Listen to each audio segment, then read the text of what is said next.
तमिलनाडु में हिंदी पर फिर संग्राम। हिंदी को लेकर तेज हुई राजनीति। सीएम स्टालिन ने पीएम मोदी को लिखी चिट्ठी। तमिलनाडु में हिंदी भाषा को लेकर बवाल शुरू हो गया है। तमिलनाडु के मुख्यमंत्री एमके स्टालिन ने आधिकारिक संसदीय समिति की ओर से भाषा को लेकर जारी एक रिपोर्ट को लेकर पीएम मोदी को चिट्ठी लिखी। सीएम स्टालिन ने पीएम मोदी से अपील करते हुए लिखा कि हिंदी थोपने के प्रयासों को आगे नहीं बढ़ाया जाना चाहिए।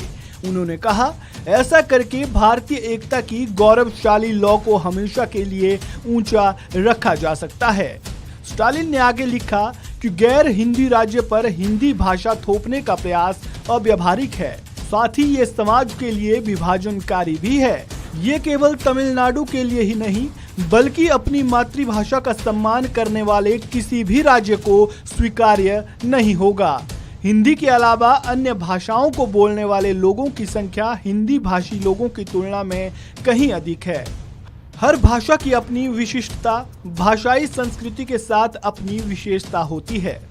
सत्ताधारी द्रविड़ मुनेत्र कषगम यानी द्रमुक की युवा शाखा के सचिव और मुख्यमंत्री एमके स्टालिन के बेटे उदयनिधि स्टालिन ने इसे लेकर कहा कि अगर तमिलनाडु में हिंदी थोपी गई तो पार्टी दिल्ली में बीजेपी की अगुवाई वाली केंद्र सरकार के खिलाफ विरोध प्रदर्शन करेगी।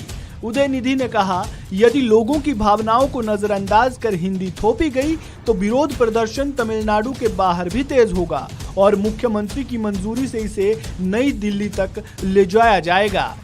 वहीं तमिलनाडु में इसे लेकर अब राजनीति भी तेज हो गई है। बीजेपी ने डीएमके पर भाषा की राजनीति करने का आरोप लगाया। बीजेपी नेता ने आरोप लगाते हुए कहा कि डीएमके राज्य की कानून व्यवस्था को अनावश्यक रूप से बाधित करने की कोशिश कर रही है, जो झूठ बोलकर लोगों को गुमराह करने का प्रयास कर रही है। तमिलनाडु के मुख्यमंत्री एमके स्टालिन के अलावा केरल के मुख्यमंत्री पिनाराई विजयन ने भी इसे लेकर पीएम मोदी को चिट्ठी लिखी।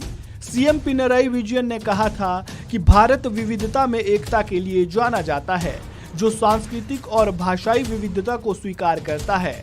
उन्होंने कहा, किसी एक भाषा को दूसरों से ऊपर बढ़ावा देना भारत की अखंडता को नष्ट कर देगा। ऐसे में इस तरह के कोई भी प्रयास नहीं किए जाने चाहिए। उन्होंने पीएम मोदी से इसे वापस लेने की भी मांग की।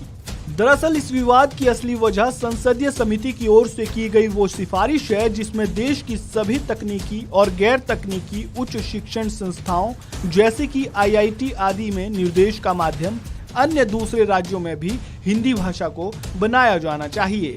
इस रिपोर्ट के सामने आने के बाद से ही इसे लेकर विवाद शुरू हो गया है। गैर हिंदी राज्यों ने इसे लेकर खासा विरोध जताया है। इस खबर में फिलहाल इतना ही। ताज़ा अपडेट के लिए आप बने रहें वन इंडिया हिंदी के साथ।